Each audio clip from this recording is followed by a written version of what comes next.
Trying. All right, seems to be good. Okay, well, thank you. And good morning, everyone, and welcome to the Upper Thames River Conservation Authority Board meeting for November the 23rd. Looks like a nice sunny morning out there, but a little bit cold, but it's that time of year. So just a few reminders as we get started here. Chris Harrington is our host today, so if you have any questions or comments, please try to get a hold of him through the chat feature. Any issues? Please try to remember to mute your microphone if you're not speaking, and that way we can cut down some of the background noise. Have your participant and chat window open, and try to use the raise hand feature if you have a question or comment. Also a reminder that we already have predetermined movers and seconders. I'll be calling upon those folks at the appropriate time, and all votes will be done by Michelle via the roll call. And finally, a reminder that today's meeting is being live streamed on our YouTube channel, and that's part of our requirement to allow public viewing of the proceedings. Our First Nation territorial greeting. We will begin by acknowledging that the land on which we gather is the traditional territory of the Attawandaron, the Anishinaabe, the Haudenosaunee, the Lenape peoples, who have a long-standing relationship to the land, water, and region of southwestern Ontario.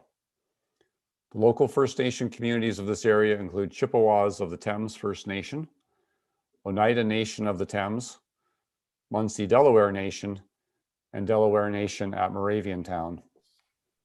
In the region, there are 11 First Nation communities and a growing Indigenous urban population.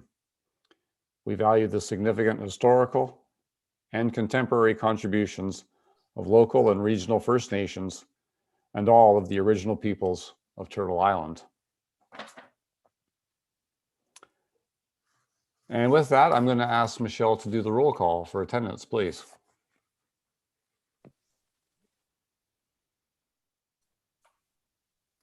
Marie Blosh. I'm here. Anna Hopkins. Here. Tony Jackson. Yes. Sandy Levin. Here. Margaret Lupton.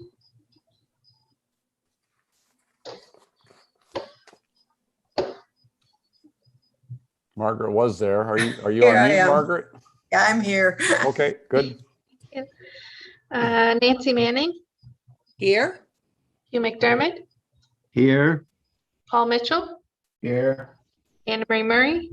Here. Brian Petrie. Present. Jim Ruffle. Here. Joe Salter. Here. Mark Schadenberg. Here. Alex Westman. Here. Alan Dale. Present. All right, looks like we're all here today, so that's great. Thank you. First item we have is the approval of the agenda. Can I get Paul to move that and Anna Marie to second it? So moved. Approve the board of directors, approve the agenda as presented. So seconded. Good, thank you very much. Anyone have any comments or questions on the motion? I'm not seeing or hearing anything, so I'm going to call for the vote. And Michelle, if you could do the roll call, please. Marie Blosh. Yes. Anna Hopkins. Yes. Tony Jackson. Yes. Sandy Levin. Yes. Margaret Lupton. Yes. Nancy Manning. Yes. Hugh McDermott. Yes. Paul Mitchell.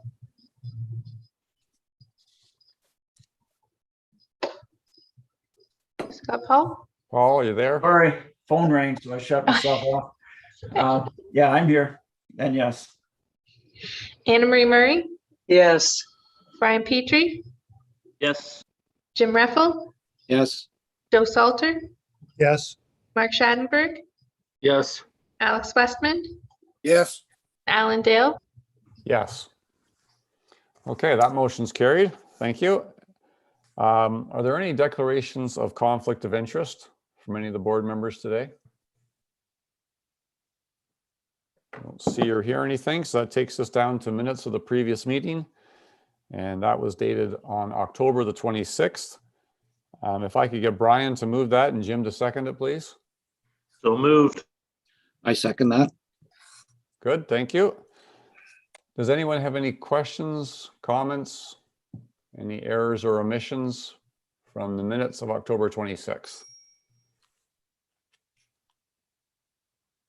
I'm not seeing or hearing anything, so with that, I'll call for the vote. And Michelle, if you could do the roll, please. Murray Blosh, Yes. Anna Hopkins, Yes. Tony Jackson, Yes. Sandy Levin, Yes. Margaret Lupton, Yes. Nancy Manning, Yes. Hugh McDermott, Yes. Paul Mitchell, Yes. Anna Marie Murray, Yes. Brian Petrie, Yes. Jim Reffel, Yes. Joe Salter, Yes. Mark Schadenberg, Yes. Alex Westman, Yes. Alan Dale, Yes.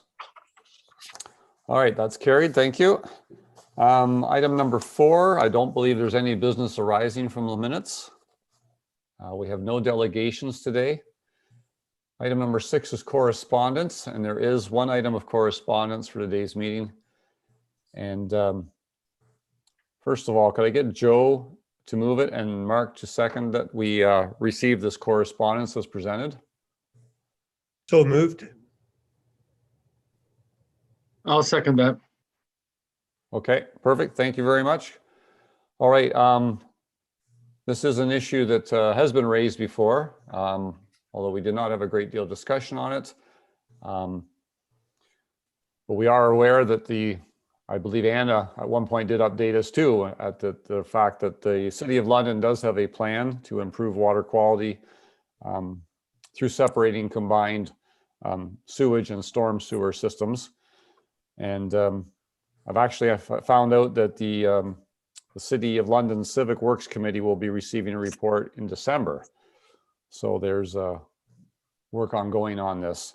I'll turn it over to Tracy for some further comments on this. Sure, thank you, Alan. And through the chair, just be happy to elaborate on a little bit of the roles and responsibilities when it comes to treatment plants, such as the wastewater treatment plants. And ultimately, it's the Ministry of the Environment, Conservation and Parks who are responsible for the ongoing monitoring reports that are submitted annually by operators of sewage treatment plants.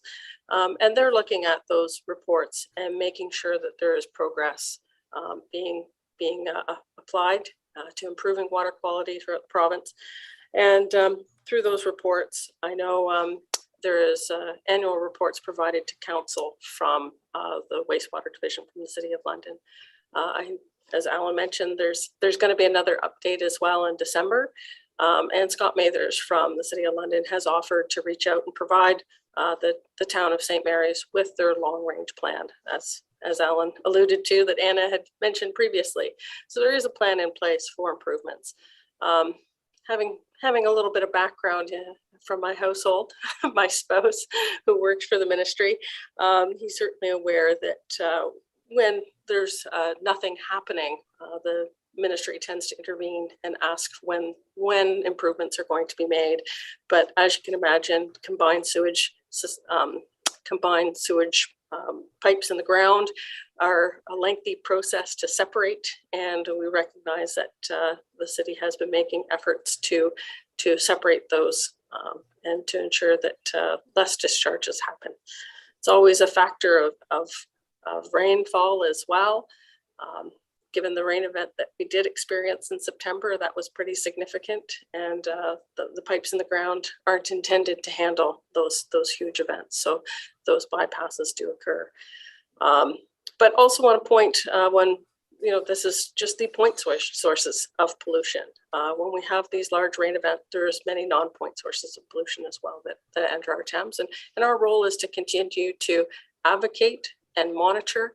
And we are the the people, the CAs are the ones that have been collecting that data, and we've reported on our report cards. We've been participating and leading the shared waters approach to, again, inform the decision makers about the data that we have and actions on the ground that can be made to improve water quality in the long run.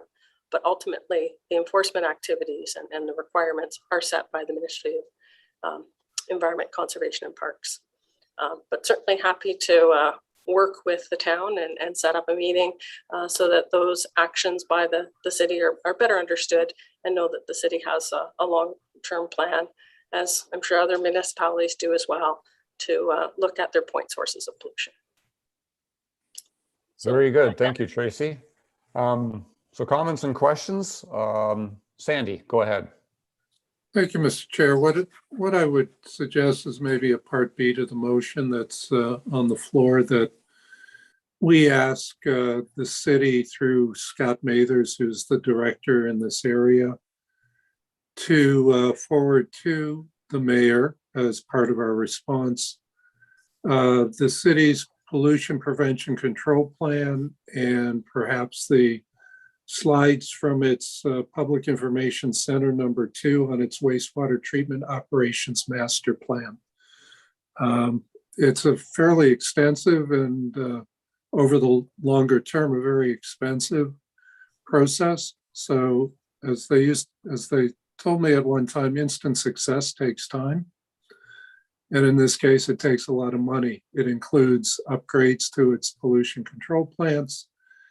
And frankly, the combined sewers are probably the smallest issue and easiest to resolve. Some of the other ones, as Tracy mentioned, the non-point sources during heavy rains are an ongoing issue for the municipality. But to say the municipality doesn't have a plan is not correct.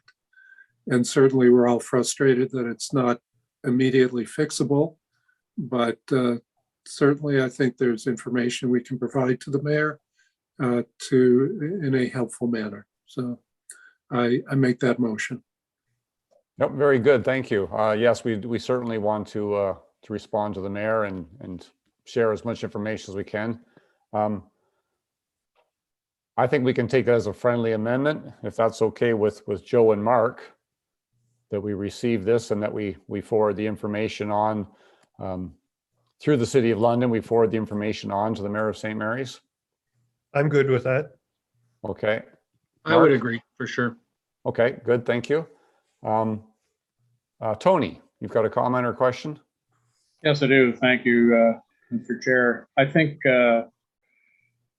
we should look broader than just the City of London, to be quite honest. I think the town of St. Mary's also receives the S word from other municipalities as well. And I think, Stratford or any other municipality that has experienced and does experience these bypasses, I think it would be very helpful to have and show this board a draft of the discharges over the past 5 years and to see if it's a trend that's getting better or not. I see a lot of growth and changes in the municipalities as I've toured through them as well. And the system loading constantly is increasing. So their systems obviously have to get bigger. But I think we need some benchmark data to understand where we've come from and where we're going. And I don't think it should be just exclusive to the City of London. I think this is a watershed issue, to be quite honest. So I would like to see that data collected and presented to this board for analysis and to use it as a benchmark for comparison as we move forward. Thank you. Okay, thanks. Tracy, that's something that maybe staff can sort of get a watershed water quality update and present to the board in the coming months. That's doable? Through the chair, if I can. The data on discharges is something that is received by the MECP. So working through MECP staff, we can certainly attempt to get that information. I'm looking to Chris Harrington. I know for the report cards, that's something that we try to report on. And I'm not sure if and how well we've received that level of detail of data from the MECP in the past. Okay. Okay, Chris? Chris, do you Yeah, want to comment on I know that? we've struggled at times to get the bypasses and discharge. And even when this issue came up, I used to recall there was some sort of public reporting of this as well, which seems to have stopped a little bit. And I don't know if that was with the changing with the ministry, or it just got paused or something like that. Because I thought it was more readily available than it was, but it's certainly something.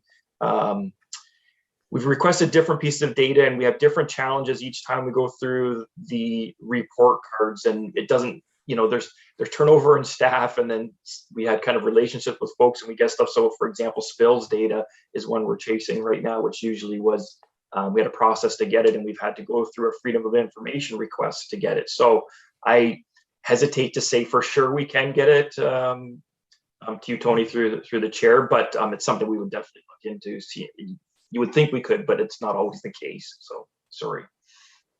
Yeah, well, let's look into it and see what we can pull together and try and get something back to the board. That would be good.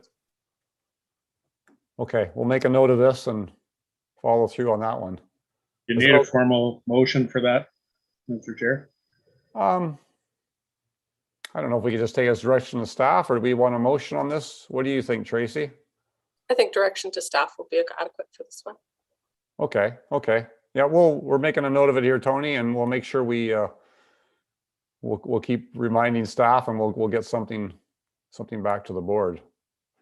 Okay, thank you. Brian, you're next.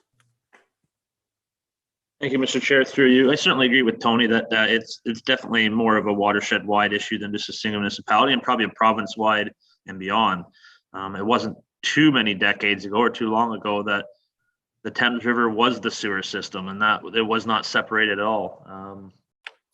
My municipality, Ingersoll, only got sewers in 1946, and it was famously known that the river would be red when we had the largest hog producing facility in the province or in Canada at one point, and there would definitely be just a disgusting river. So I think that the process made over decades is now being shown, and so it's quite a different event when something like this happens. The outrage is real, but it's I'm not gonna say it is a rare event of what it used to be, and so it's more shocking when it happens.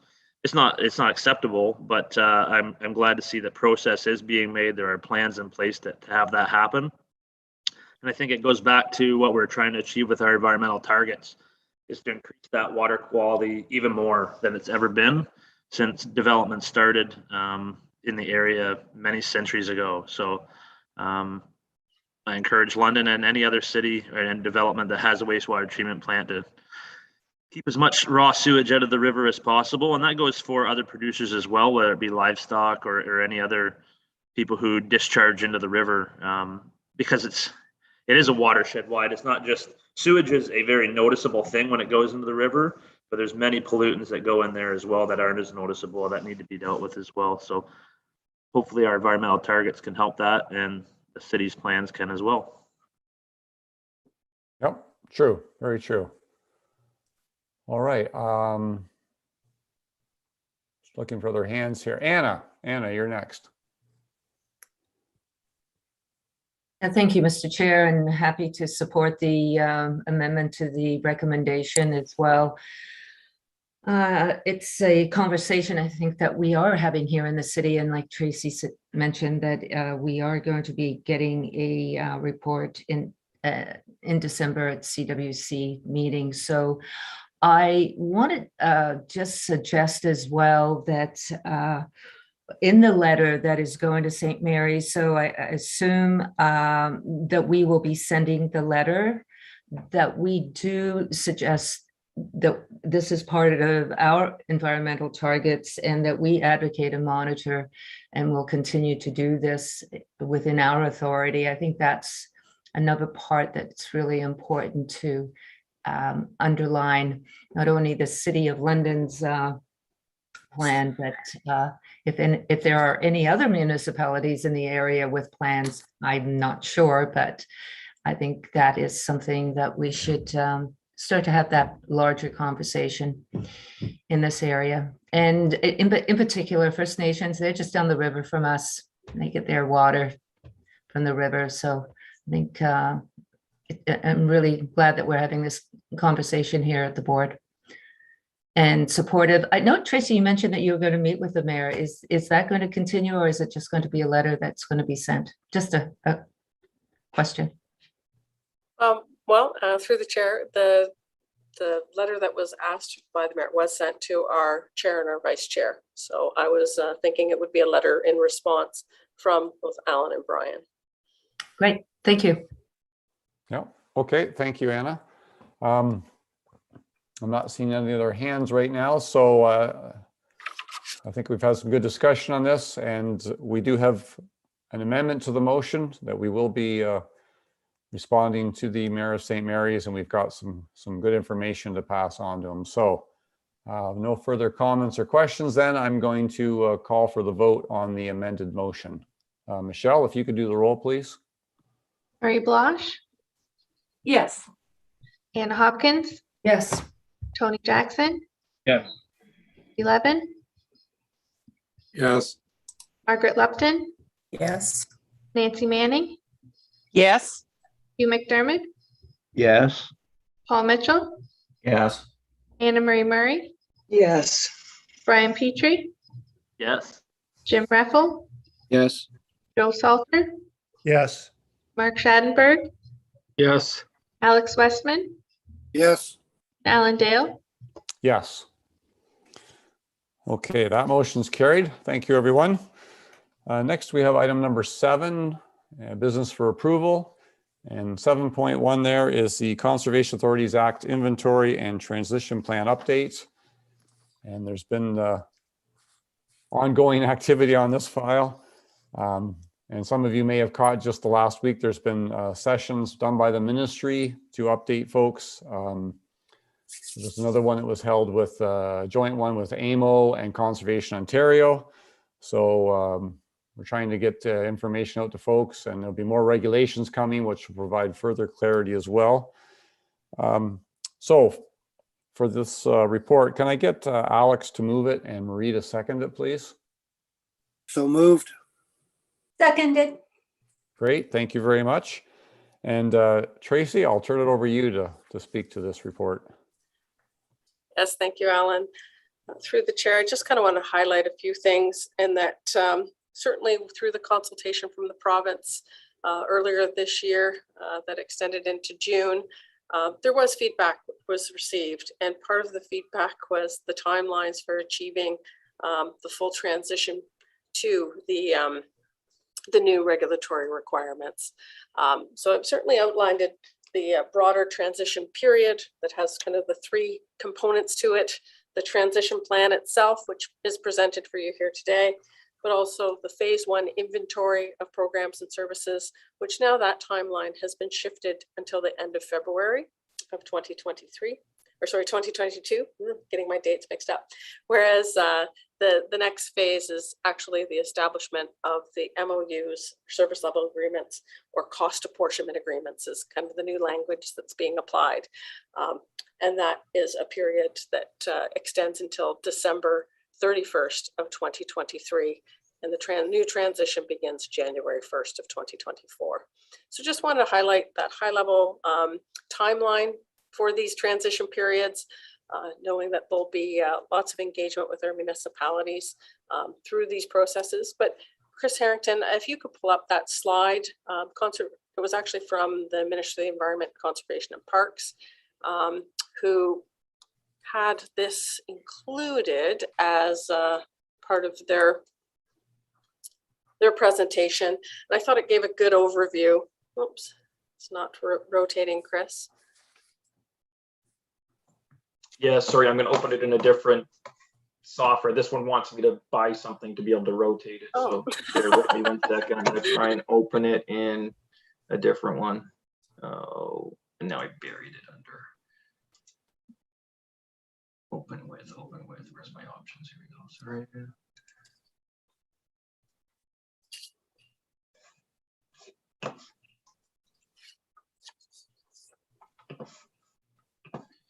It's open somewhere under something. It's under the Zoom window. Bear with me. I can't get it. Sorry. Oh, I run into the same thing. I've got so many screens open. You'll see me look over Yeah. to the side. And the Zoom window is always active, so it just keeps popping back up on top of it. Now this one is going to remember how to rotate it. Rotate, sorry, clockwise, and then There we go. fit it to the page. Sorry. Thank you. But I thought it provided a great overview on this slide, showing kind of the dates, the timelines for when the different deliverables are required to the province, including the quarterly progress reports that you'll see through July to October. October 1st is kind of the asterisk there, because that's where an extension request has to be into the province if longer time is going to be required. And then certainly showing the transition date to the new budgeting processes, providing a final report to the MECP, but then also through 2024, the finalization of the number of deliverables that are included with the regulation, including ice management plans, operations plans, when we're talking about our large infrastructure, our dams, asset management plans, conservation of area strategies, land inventories, and then of course the watershed-based resource management strategy. So like I said, I thought that provided a great overview, just the different steps that were involved there. Yes, this transition plan that's submitted aligns with those steps and also aligns with the regulation that's now in place. Okay, thank you very much, Tracy. Comments and questions? Sandy, go ahead.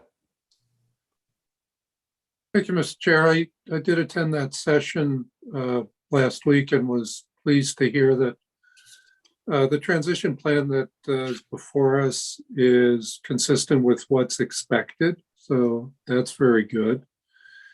And that really where the rubber will start hitting the road is more in part 2 of this transition period. I see Tracy at our January meeting is going to have the staff report on the inventory. And then in part 3, that's where we will engage with our municipal partners.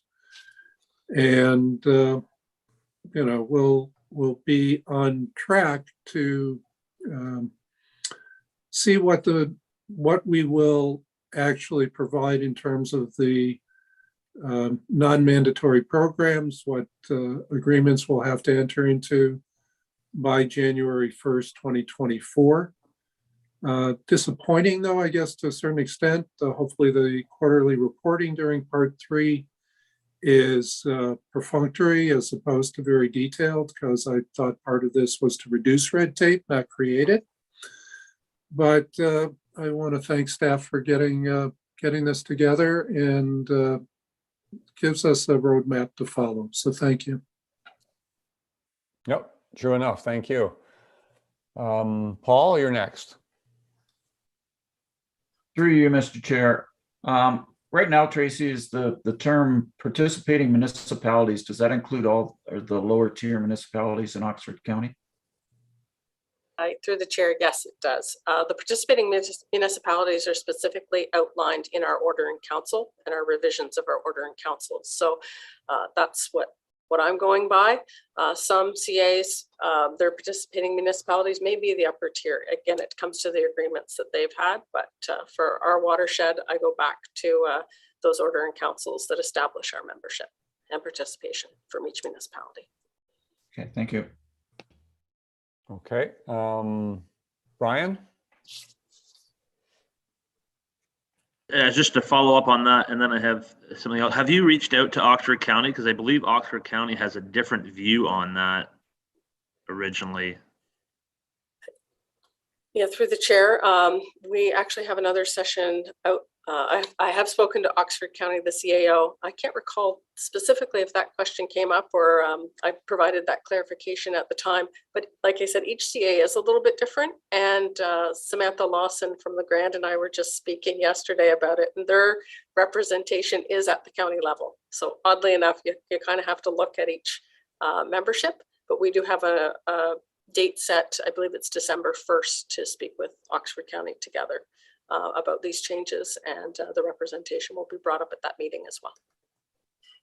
Okay, excellent, because I think that that's a not contentious, but it's just communication needs to happen on that to get clarity, I would say.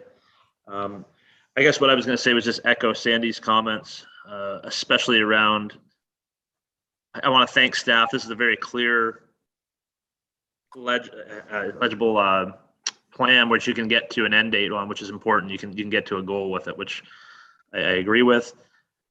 I would have to say that I believe the government is creating more red tape with this, and I don't envy any of the staff member who has to facilitate this plan. So you have my kudos for going through the process and making it happen for what we have to do, but certainly the vocal before, I don't agree with the process. So, all the best. Okay, thank you. I don't see any other hands up or anything, so if there's no further comments or questions, we've got the motion there on the floor. And I'll ask Michelle to do the roll call, please. Marie Blosh, Yes. Anna Hopkins, Yes. Tony Jackson, Yes. Sandy Levin, Yes. Margaret Lupton, Yes. Nancy Manning, Yes.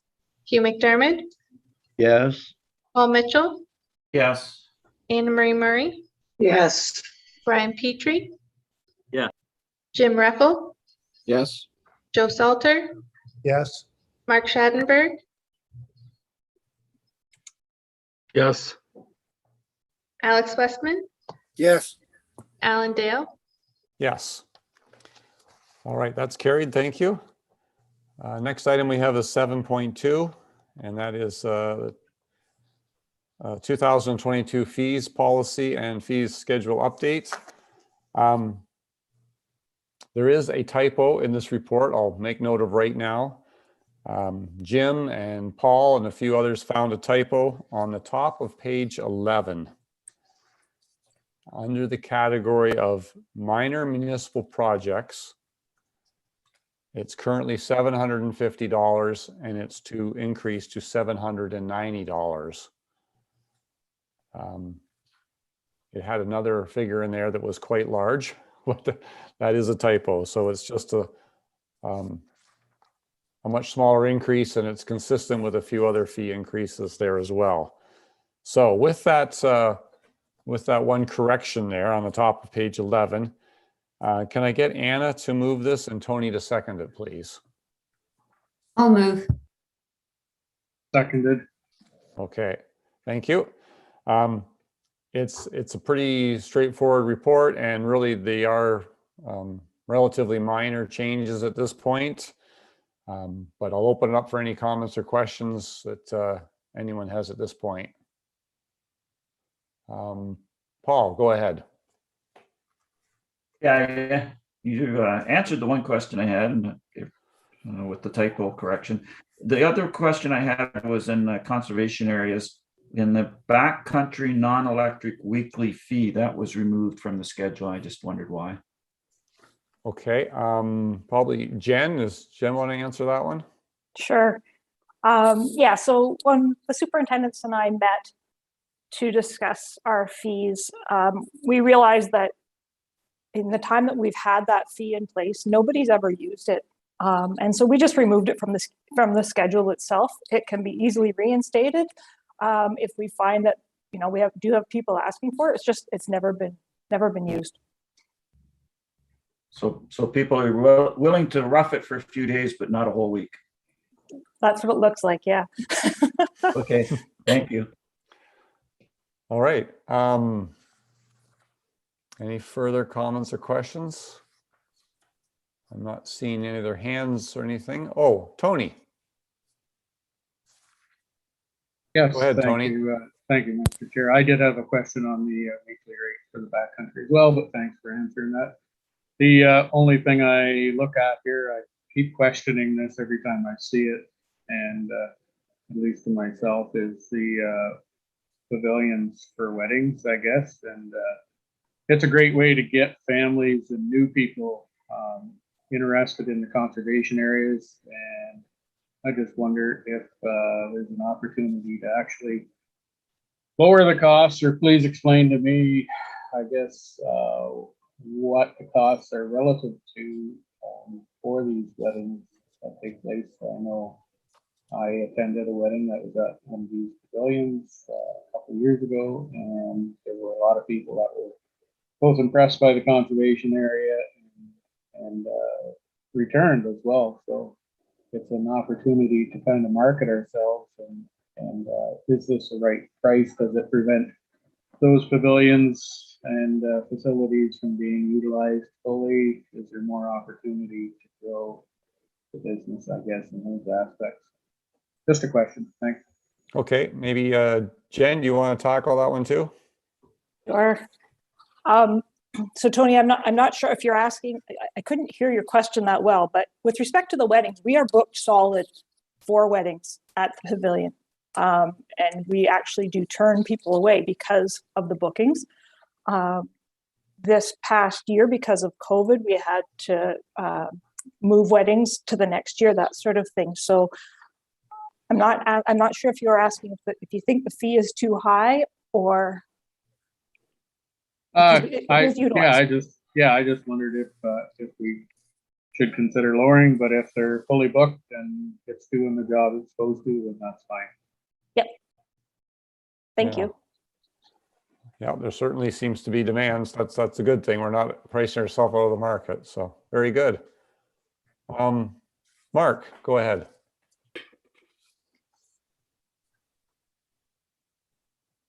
Are you there, Mark? Yeah, no, I am.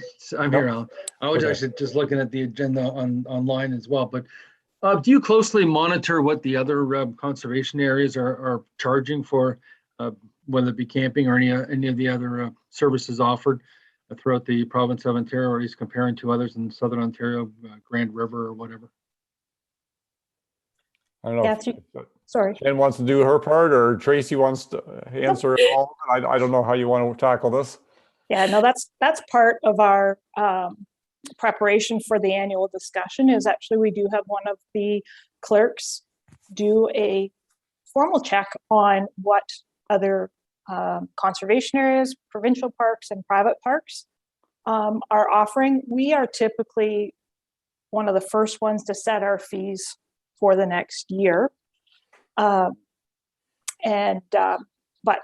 again, we look at where we sit in comparison to those.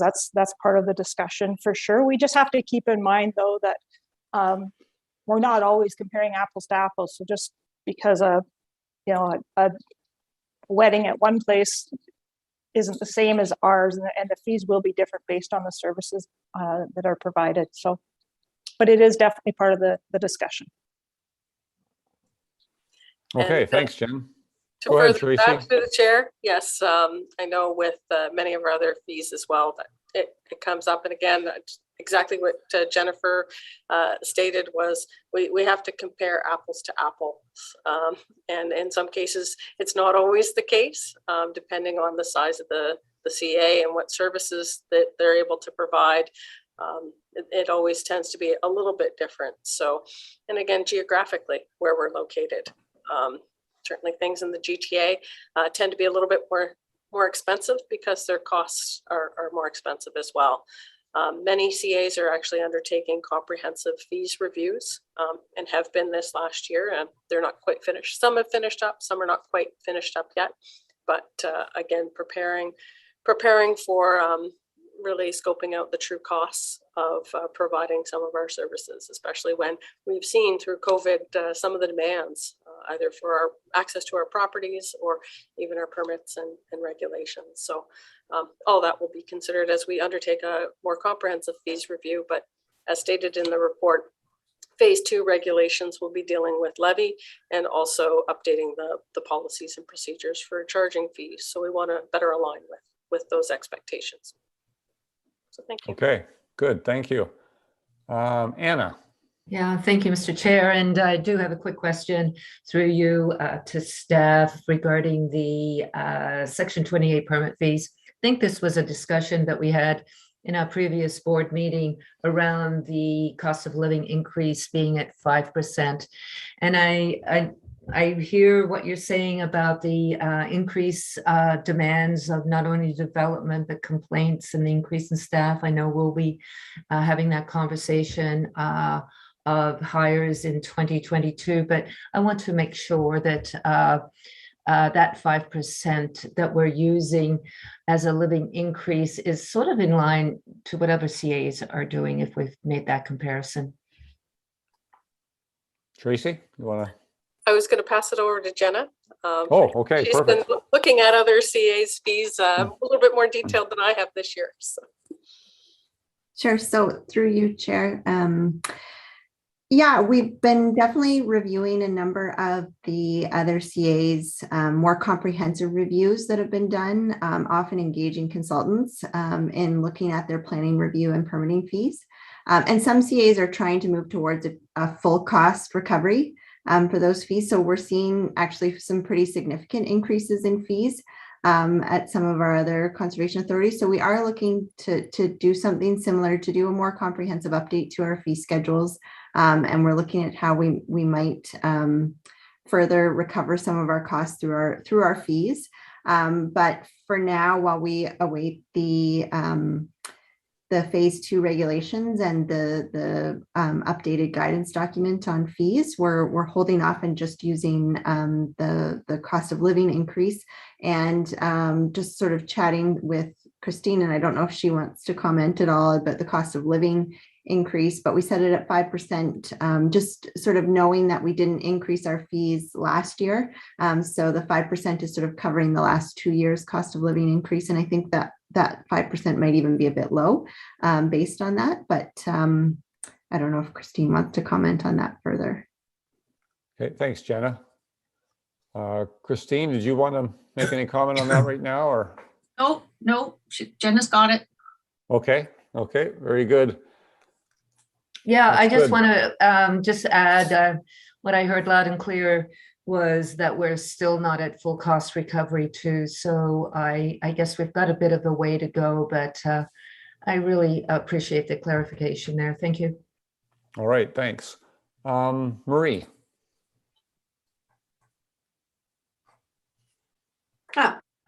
Thank you. Well, as long as we were talking about weddings, I was wondering if I could get just kind of a general better understanding of what services are included with the pavilion rentals.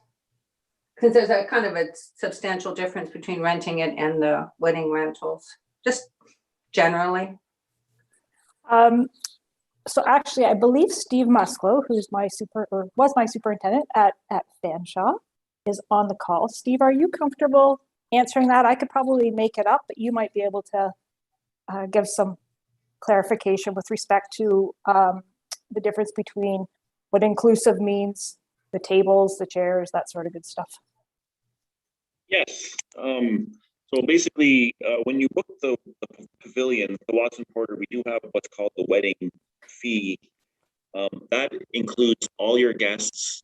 It includes the use of all the chairs and tables. We've spent significant amounts of money removing the old picnic tables. Many people remember we had old picnic tables in there. They're gone, and now we've got actual banquet circular tables that hold 6 to 8 persons with proper chairs, that sort of thing.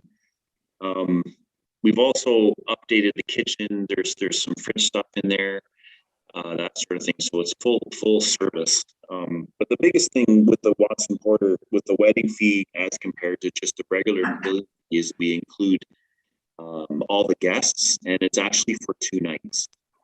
So quite often with weddings, booking a pavilion, they like to have what's called a practice the day before. They come out, they do a setup on typically the Friday night. They'll do their setup. Their guests might have a dinner for the party, and then on the Sunday they come in and or the Saturday they'll come in and do the big show. We even have included in that outdoor nice white wedding style tables for them to, or chairs for them to bring outside, and provide a grass space for them to actually do the service directly outside, so they can not only have the service at Fanshawe Conservation Area in the day use in the shaded area provided, and then they can also go and continue on with pictures at the pavilion or in the area down by the lake, and then continue on with their dinner and then their dance. Yeah, I hope that answers the question. Yeah, that's good. Thank you, Steve. Steve's our official wedding planner. Well, it's good to know these things. I Some haven't of his had the other pleasure hats. of weddings there. Okay, So very thank good. Oh, Paul, you've got a question? Yeah, it's a follow-up through the discussion about cost recovery for the regulations department. And I hadn't really thought about it much before, but I know in the building department, municipal level, that is full cost recovery. So can you give me a ballpark percentage? Are we 50%, 75%, or and is there anything to prevent us from going to a higher percentage than? I'm a big fan of user pay, so I just wondered if we could a little more information on that. Okay, Jenna? Sure, through you, Mr. Chair. So our current policy speaks to a 50% user fee to levy ratio.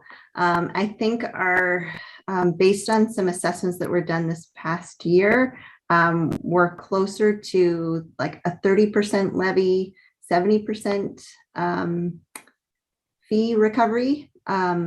So I think it's, it's something that needs to be presented to the board if we want to move to a full cost recovery delivery. So I intend to bring that forward in a future report to the board, where we'll present some more comprehensive changes to our fees, and that certainly will be part of that report and discussion as to whether we move to a full cost recovery or we want to keep some portion of levy as part of our fee offsetting costs. Thank you, Jenna. And I appreciate the answer, and I look forward to that report because I think it's given our issues with increasing of municipal levies that it's certainly worth a discussion we don't want to be out of line with other CAs is what we're charging, but if others are 80 or 90 or 100% cost recovery, it's certainly something that I look forward to discussing. Good. Yep. Thank you very much. So yeah, we'll look forward to that future report, but for today, we've got the report in front of us, and we've got the motion on the floor, so I'm going to call for the vote. And Michelle, if you could do the roll, please. Marie Blosh, Yes. Anna Hopkins, Yes. Tony Jackson, Yes. Sandy Levin, Yes. Margaret Lupton, Yes. Nancy Manning, Yes. Hugh McDermott, Yes. Paul Mitchell, Yes. Anna Marie Murray, Yes. Brian Petrie, Yes. Jim Reffel, Yes. Joe Salter, Yes. Mark Schadenberg, Yes. Alex Westman, Yes. Alan Dale. Yes. All right, that's carried. Thank you. Next item we have is 7.3. That's the Board of Directors meeting dates for next year. Pretty straightforward report, and very well explained that we're following our usual procedure. Can I get Sandy to move that and Margaret to second it, please?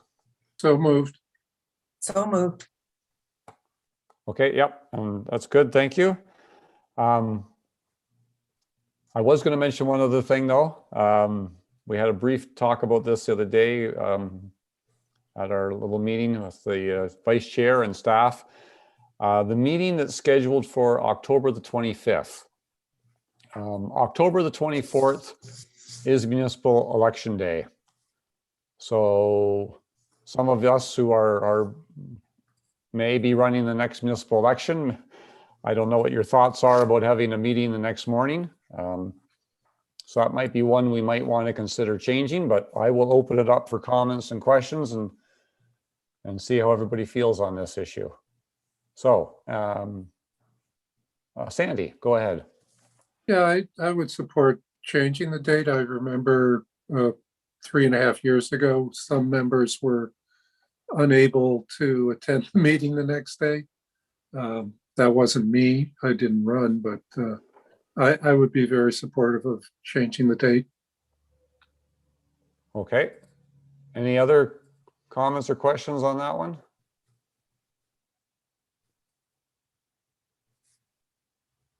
I could second that.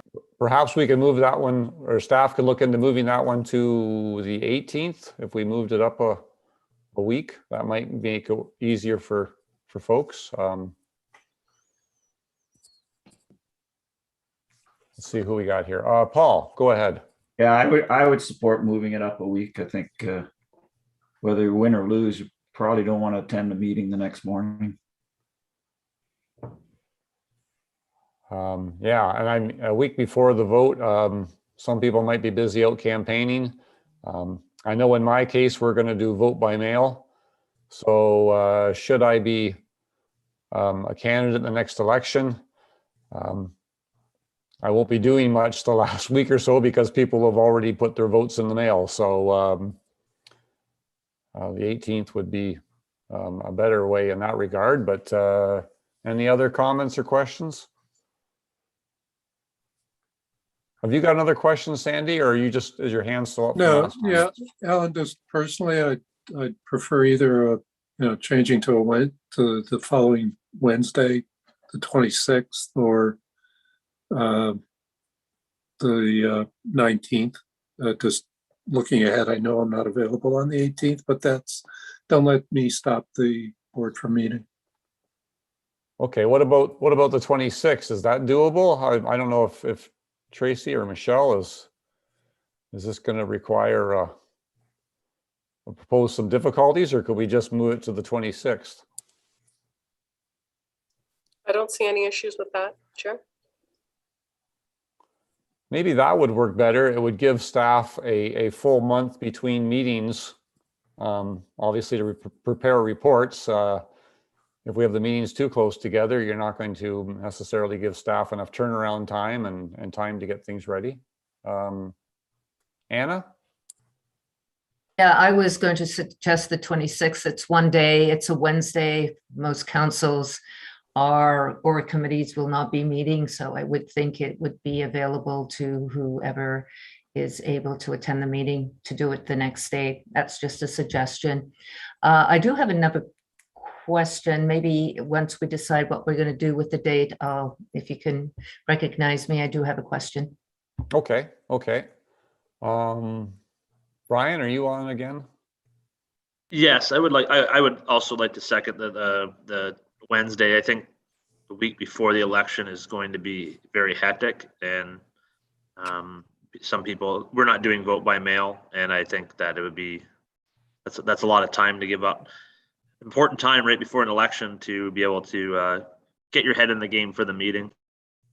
Yep. Okay. Well, if I don't hear any objections right now, so if everybody's comfortable with that, let's move that October 25th meeting. We'll just move it to the next day, that's October 26th. So we'll make that slight adjustment. And if that's okay with Sandy and with Margaret.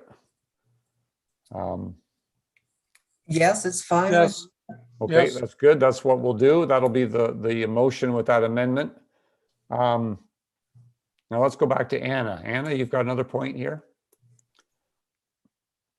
Yeah, thank you. Just a quick question. I noticed that we will be continuing our board meetings on Zoom until it's deemed safe to meet in the boardroom.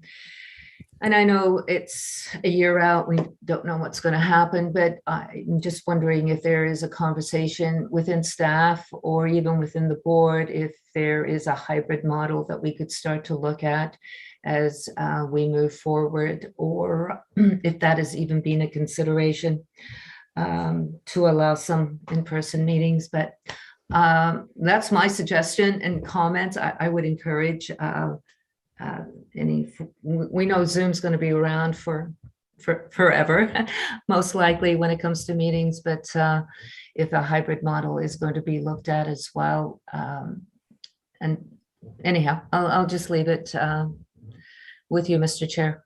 Okay. Tracy, do you want any comment at this point, or we'll just kind of wait and see, or? Certainly through the chair, Anna, you're right on topic right now. We've been meeting about our boardroom as well, and having the right connections to be able to have a hybrid meeting. So some testing and some equipment being ordered to test what might work in the big room versus what might work in some of our smaller meeting spaces as well. So more on that to come, but the testing phase is beginning. So. Mr. Chair, I'm really glad to hear that, because I'm at the point where I am so zoomed out that I think meeting one person will just make me feel good. Anyhow, I'm glad that you're looking into it. Thank you. Yeah, we'll look forward to getting back into some form of our normal routine. So that's good. All right, so we've got the motion on the floor with that one minor adjustment, and I don't see any other hands up. So I'm going to call for the vote. And Michelle, if you could do the roll, please. Marie Blosh, Yes. Anna Hopkins, Yes. Tony Jackson, Yes. Sandy Levin, Yes. Margaret Lupton, Yes. Nancy Manning, Yes. Hugh McDermott, Yes. Paul Mitchell, Yes. Anna Marie Murray, Yes. Brian Petrie, Yes. Jim Reffel, Yes. Joe Salter, Yes. Mark Schadenberg, Yes. Alex Westman, Yes, and just for the thing, the Sable Bayfield has done a hybrid meeting, and it worked out pretty good, so. Good to know. and Alan Dale. Yes. Yep. All right, that's carried. Thank you. That takes us down to item 7.4, which is the the John Street Weir removal. And can I get Nancy to move that and Hugh to second it, please?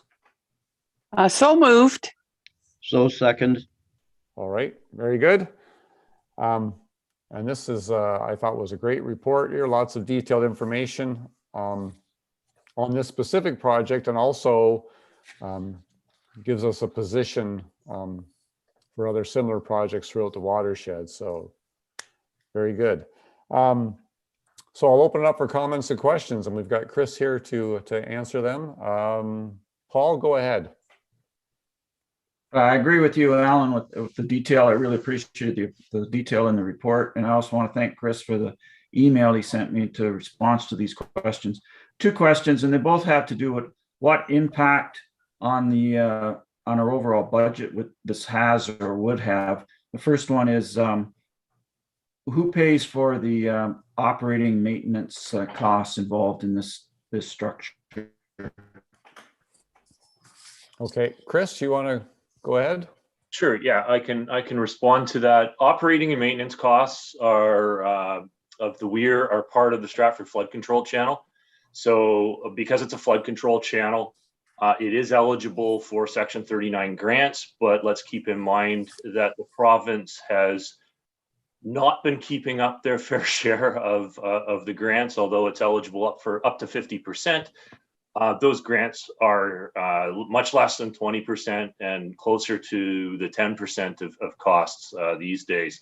So the reality is that the municipality is on the hook for most of those operating and maintenance costs.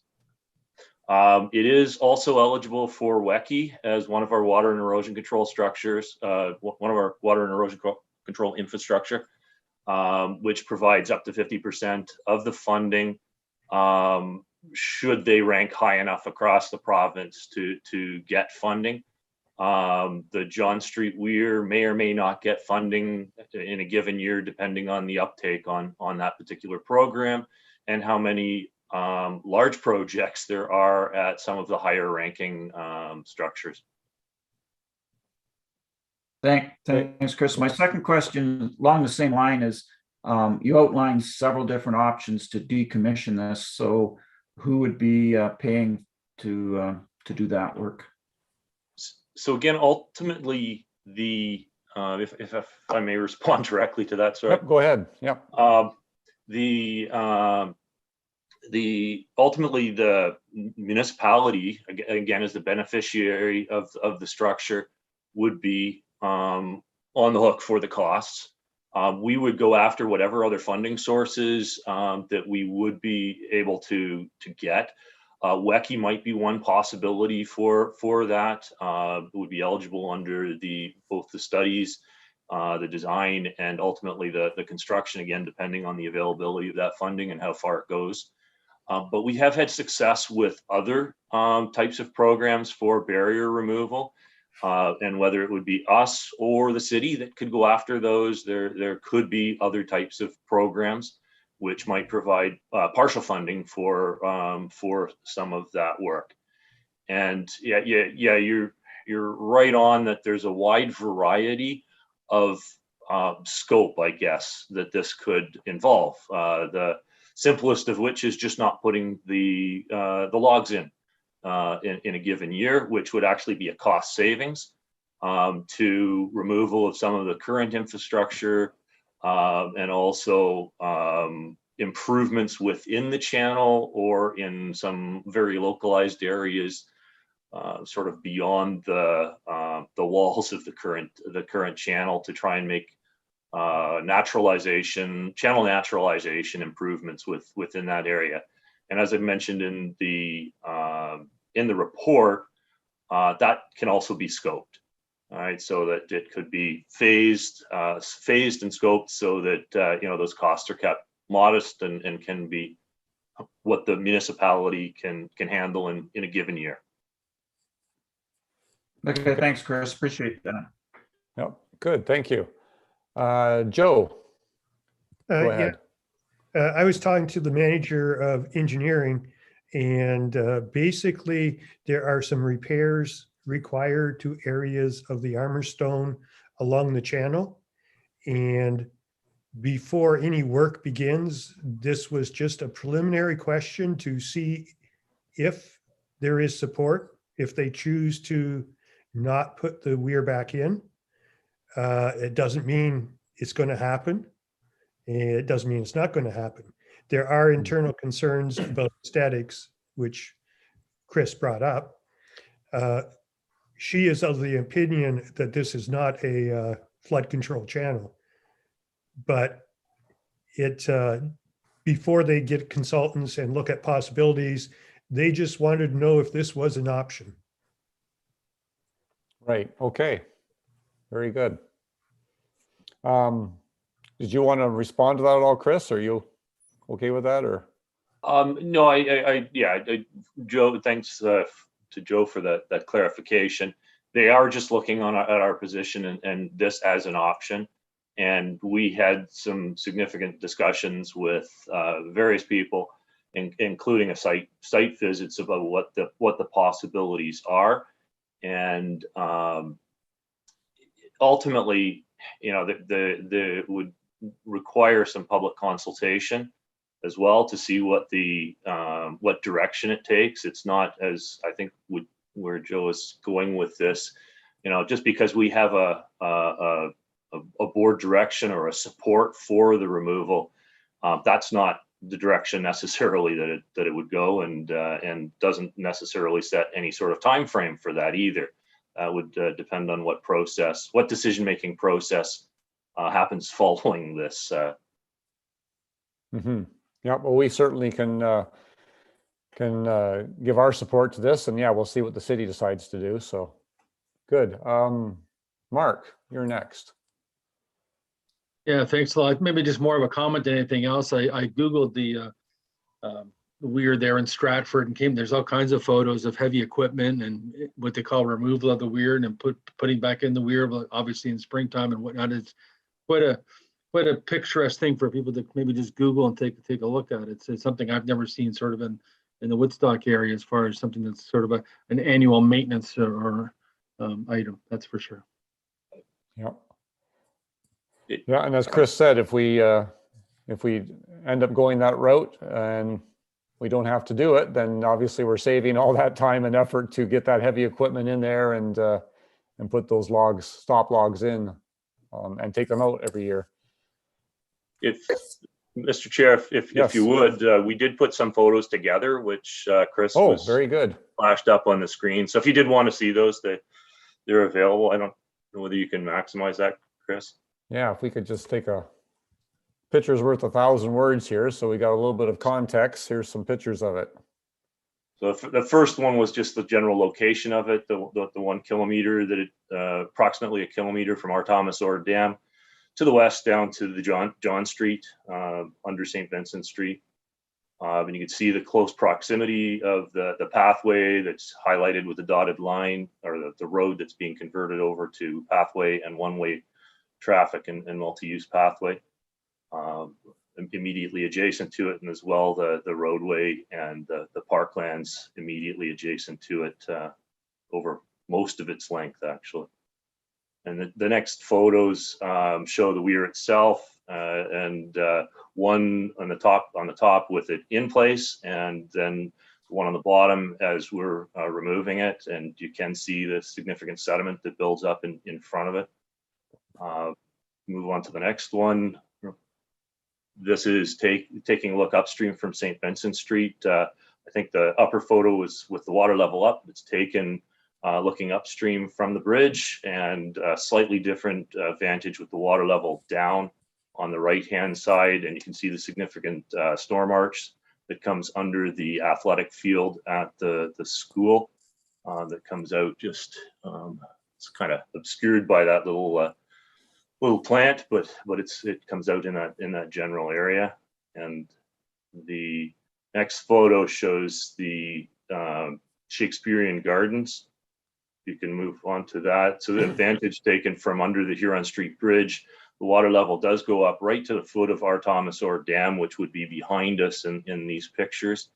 And the top picture is with the water level up, and the bottom picture is with the water level down. And one of the important things that Joe was making reference to around aesthetics that was pointed out during our site walk is maintaining some water level through this reach. So that would require some design considerations, so that there is actually water under the bridge that can be seen in the far distance in the middle of well, in the middle of both of the photos, but better in the closer one than in the right to the left-hand side, the top photo. And the last one is just some photos that had been mentioned about when the weir is being removed. It is a fairly significant effort. Putting it back in is also a fairly significant effort. We have to get a fairly large crane because it has to be able to operate from some distance on solid footing, basically on the roadway, to be able to reach out to pull those panels, and similarly to put them in, and to remove the intermediate gains as well. And it does require people to be able to wade across it, which makes it impossible to remove during a flood event, which I mentioned in the report. And I think that was the last of those photos. Okay, well, very good. Well, thanks for those photos, because that certainly shows, very, very good job of describing it. And but those photos really that really makes it that much easier to comprehend. So that's great. Thank you. All right, I don't see any other hands at all. So, Brian, have you got your hand up? I do, Mr. Chair. One thing I would like to, I've seen in other reports, and this is for just a suggestion for later on, the board can discuss it. But if it's a possibility to have a financial impact to the organization reports, even if it's just a general one, especially when it's something like this, it is a significant.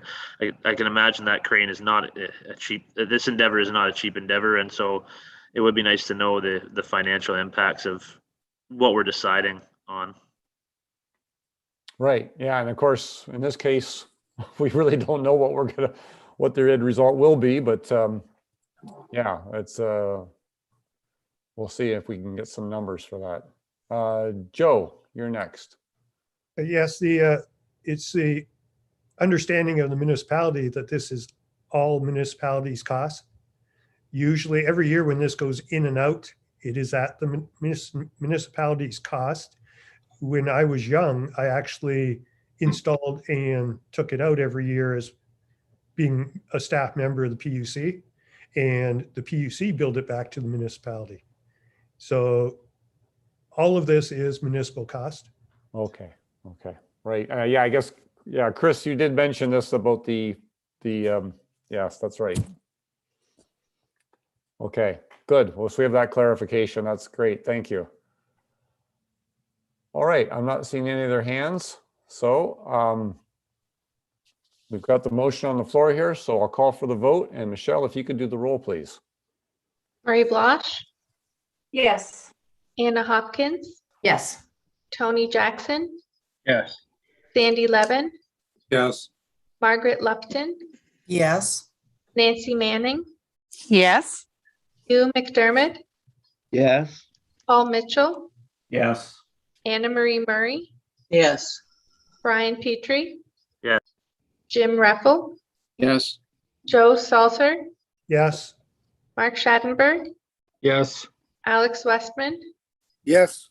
Alan Dale, Yes. All right, that's carried. Thank you.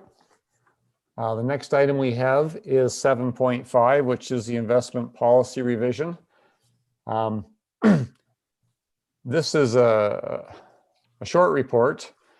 The Finance and Audit Committee met a couple of times to discuss this, and then we spent a little bit of time trying to make sure we had the numbers right that were in the chart. And in a perfect world, it all would have came together a little more timely, but I have to apologize. Unfortunately, our financial advisors did not get back to us as quickly. They had to send it on to their compliance department, and they reviewed it and felt that it didn't quite, they weren't comfortable with it because they're trying to have a compliance and how they conduct their business with their clients, and they don't want to mislead clients or have us make a decision that would, with feeling that we didn't have the right advice or information. So the compliance department made some edits, and they got passed on back to Christine. And unfortunately, I was away all day yesterday, so I didn't check my emails till later in the evening. And but we did send out an email last night.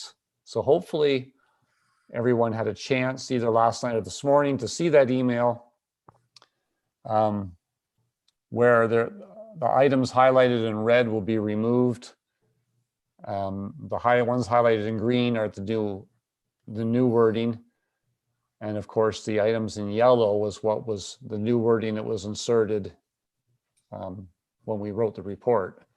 So with that explanation, again, I apologize for that last minute information, but we did want to get this finalized and get it to the board. So can I get Anna Marie to move that, please, and Paul to second it? So moved. And seconded. Okay, thank you very much. Does anyone have any questions or comments then on this report? It really is just a lot of updates and edits to try to keep our policy in line with what we're doing. But unfortunately, it seems to have, as I say, it wasn't as smooth a process as we would have liked. Paul, go ahead. Just one question to you, Mr. Chair, and that's the chart that says portfolio structure. And then it's highlighted long-term portion, 7 million in reserves and 6.5 million in deferred balances. Now, I understand what a reserve is, but I'm not sure what a deferred balance is. Okay. Christine, do you want to help me out on this? Because you explain it much better than me. Sure. Can you all hear me? Yes. Okay. So in the original policy, we had put, I believe the figure was 6 million in reserves in the bracket there, and that was it. Thinking that the long-term portfolio would support the reserve balance that we already had at the time. In the June report, which the board reviewed about the investment policy and has it basically, has it performed over the last 3 years that we've had the policy in place? One of the things that we identified was the fact that while the long-term portfolio should support the reserves that we have in hand, which now are 7 million, what it really needs to do is support the deferred revenues. And those are liabilities. Those are real liabilities for funding that we've received that we have an obligation to deliver on or to turn into revenues, to recognize them as revenues as time goes by. So for instance, we get WECI funding for projects. We know it's a capital expenditure. We know we're going to turn that expenditure into an asset for 20 years, for example.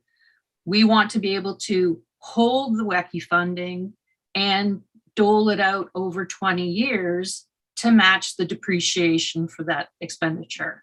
So we're now holding 6.5 million of funding from assorted sources to help support those future costs, right? To make it a lot easier to deal with those costs in the future. So those are real obligations. And in fact, the long-term portfolio, our investments, our savings, has to support those debts much more than it has to support the reserves. So reserves are there. You may use them, you know, here and there. You would like to have the cash in the bank that represents those reserves. But in truth, for a lot of years, we haven't. And we're slowly getting to the point where this portfolio is getting larger and larger and being able to support or back up the balances that we have. So deferred balances are more real, if I can use that, that expression, than the reserves. Deferred balances we dip into all the time, and we bring more in every year, and we add more to that pot every year. And those are real liabilities. Is that clearer? Yeah, that makes sense. I appreciate the, I think you may have talked about this before and I either forgot or I didn't fully understand it last time. So I understand it now. Thanks, Chris. Okay. All right. Yep. Thank you. Not seeing any other hands up at all here. So if there's no further comments or questions, then we've got the motion there on the floor and I'll call for the vote. So Michelle, if you can do the roll, please. And just to clarify before I call the roll, it's the motion would now be to approve the recommendation as amended with the new, Yes. the new Yes, tape. you're right. Okay. Yes, thank Okay. you. Sorry, just wanted to see it. Yeah, because the original report here didn't have the edits from last night. Yeah. Yes, absolutely. Yeah. Okay. Marie Blosh, Yes. Anna Hopkins, Yes. Tony Jackson, Yes. Sandy Levin, Yes. Margaret Lupton, Yes. Nancy Manning, Yes. Hugh McDermott, Yes. Paul Mitchell, Yes. Anna Marie Murray, Yes. Brian Petrie. Yeah. Jim Reffel, Yes. Joe Salter, Yes. Mark Schadenberg, Yes. Alex Westman, Yes. Alan Dale, Yes. Okay, so that's carried. Thank you. Next, we have number 8 is business for information. 8.1 is the enforcement or administration enforcement or section 28 report. Can I get Jim to move that and Brian to second it, please? So moved. So second. All right, thank you. Any comments or questions at all for Jenna and the planning staff?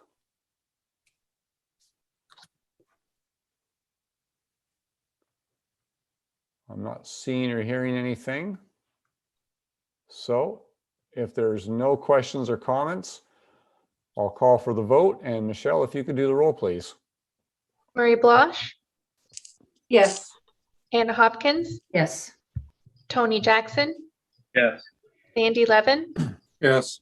Margaret Lupton, Yes. Nancy Manning, Yes. Hugh McDermott, Yes. Paul Mitchell, Yes. Anna Marie Murray, Yes. Brian Petrie, Yes. Jim Reffel, Yes. Joe Salter, Yes. Mark Schadenberg, Yes. Alex Westman, Yes. Alan Dale, Yes. Okay, that's carried. Thank you. Next item is 8.2, and that's the 2022 election preparations.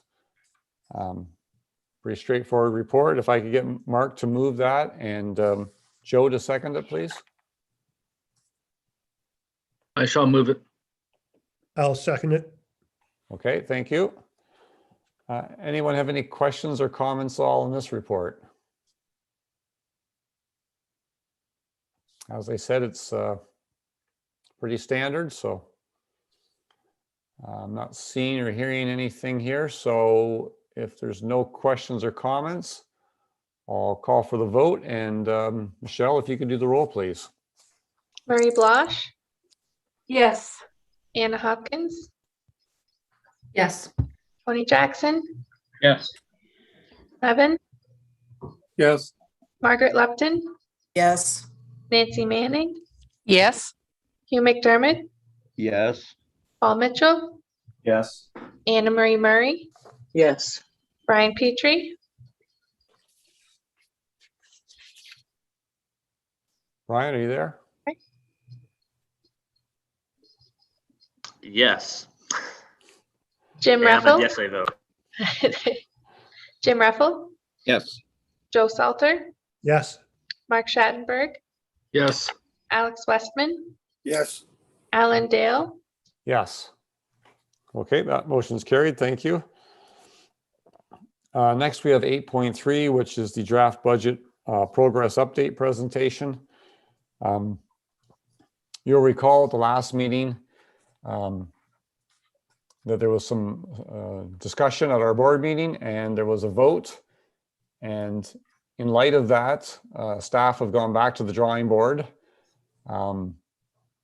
Even though the amendment did not carry, certainly there was some messages there. And so staff have gone back and they've reworked the budget and put in a lot of work.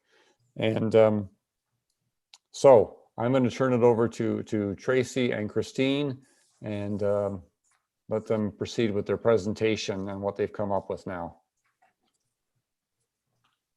Thank you, Chair. I'm just going to get Chris Harrington to pull up the presentation here. Certainly, this is considered an update. We don't have the full, complete revised budget yet.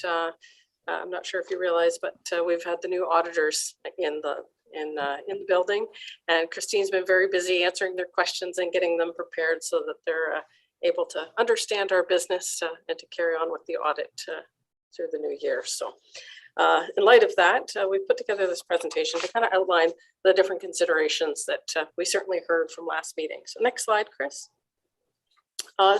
So within the current operating context, we know that 2022 and 2023 are our transition years. Certainly through the previous report saw our transition timeline, but with that in place, it's also a transition because of COVID-19. You know, we're just emerging from the pandemic and we had reduced service levels. We had certainly not received the wage subsidy, but we allowed for vacancies within staff positions that were not filled. And some of the work for our environmental targets in 2020 and for part of 2021 were also delayed or deferred. So the 2022 budget represents an effort to kind of get us back on track again to where we were in delivering our programs and services, particularly in the areas of our environmental planning efforts and also our hazard mapping. We also have the changes to the Conservation Authorities Act and regulations with the release of the Phase 1 regulations in early October, of course, as we're trying to finalize our draft budget.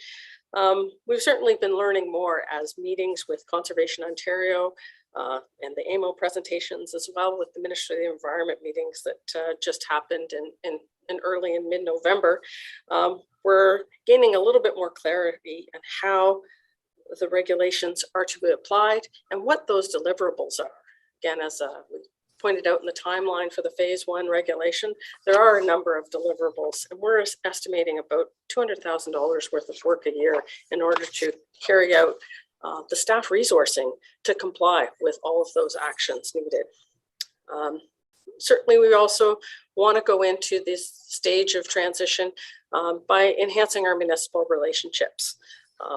Again, I go back to the whole purpose of the act is to make sure that we have accountability and transparency, and we want to do that in a very open way, and for them to gain a better understanding of our mandatory programs and services that we now know through regulations, and then the other programs and services that we can continue to provide as long as we have a funding agreement in place through our negotiated agreements and cost apportionment agreements, or MOUs. Again, all new language that we're learning. In order to maintain these strong partnerships and continue to collaborate with our municipal partners, we feel it's really important over the next 2 years to be able to say, hey, this is the status quo, this is where we're at, and this is the long-term plan.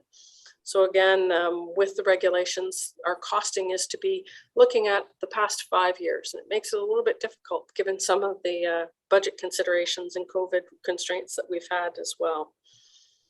We also know we're going to be modernizing our organization, our operations, our programs and services. That's underway. We're trying to align better with the new regulations and undertake this modernization as we have retirements of long-term staff, but also considering the effectiveness of the organization and how we can continue to provide those programs and services in an efficient and effective way. Our compensation review is also underway. We haven't had a full review in quite some time, and we're anticipating those results by the end of January in 2022, in time for our AGM and the full approval of the budget. As an interim step, we've applied a 5% increase to our salary grid to account for costs of implementing those recommendations. We recognize that there may be additional financial and organizational implications for the Upper Thames, but we're also hoping to balance that with phasing in maybe some of those changes. Next slide, Chris. So through from 2022 to January 21st, 2024, which is our transition date, we've thoroughly considered, how we're to implement all of these requirements of the new CA Act regulations. So we're asking the board now to consider kind of 2022 and 2023 budgets that will allow the Upper Thames kind of the additional resources to thoroughly consider and implement all the requirements of the Conservation Authorities Act regulations without reducing the organization's ability to continue providing our current programs and services. The January 2022 to January 1st, 2020 time period will be full of change. We still have not yet seen the phase 2 regulations that may further impact our budgeting abilities. But during this time, we really feel like we need to have that information in place for proper decision making and the time and the resources to be thorough and strategic. So the fact that this period will be instrumental in solidifying our relationships with our municipal partners will allow us to move forward as well. So next slide, when moving forward, we feel that we really need to reduce that levy ask from the 6.6 to a 3.5. We certainly recognize that the budget development is ongoing. As we've said previously, we had our initial plans. We provided an update in October, but with the release of the regulations and further consideration, we want to make sure that we're still maintaining the status quo, but looking at opportunities for savings. As we further refine the draft budget, managers are continuing to identify work and funding that will be deferred to 2022, considering the most current revenue and expense information through revision of our fees and reviewing capital spending. And as we progress later in the year, we have better indications with much of the year behind us now. But we're also wanting to investigate the use of reserves for that maybe to a larger extent. The reserves, in many cases, some are very specific, but we have other discretionary reserves that were created for kind of situations like this. We've commented that this is kind of our rainy day right now, this transition time. And that's what we're experiencing. So we're certainly looking at those options and have discussed options with our auditor as well for guidance. As noted, they've been in the building in the last few weeks, so we've been able to tap into some additional information there. And they've noted that using gains from our investments should be viewed as another option.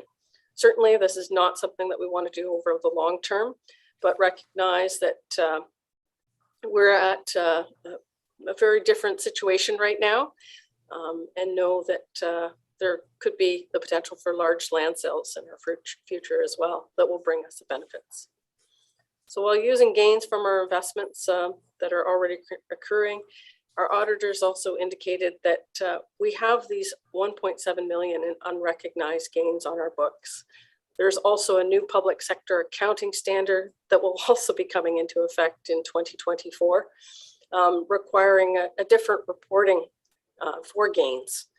So making sure that we are starting to address those gains now could certainly help us as we transition to the new reporting standards, and could safely include up to $1 million of these gains for 2022 to help mitigate the degree of reserves required to balance our 22 budget. So all in all, we are recommending that we're planning to use a 3.5 increase on levy specifically, and that equates to, as you see there, just over $200,000. Noting that, you know, our insurance alone, the increases, it will be about $65,000 just to pay that bill in of itself. So certainly this is the approach that staff are wanting to take as we formalize our draft budget package and circulate it out to our municipalities. Thinking that that is a better position to be in through this transition period. So with that, Christine and I can answer any questions. Okay, thank you very much, Tracy. First of all, can I get Marie to move that the Board of Directors receive this presentation as presented? If Marie could move that and Alex second it, please. So moved. So seconded. Okay, thank you.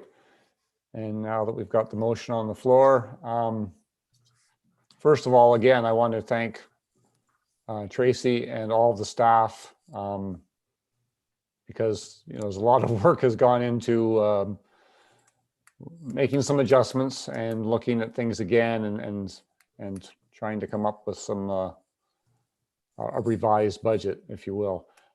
So thank you to staff for all their efforts on this since the last meeting. Any comments or questions from anyone?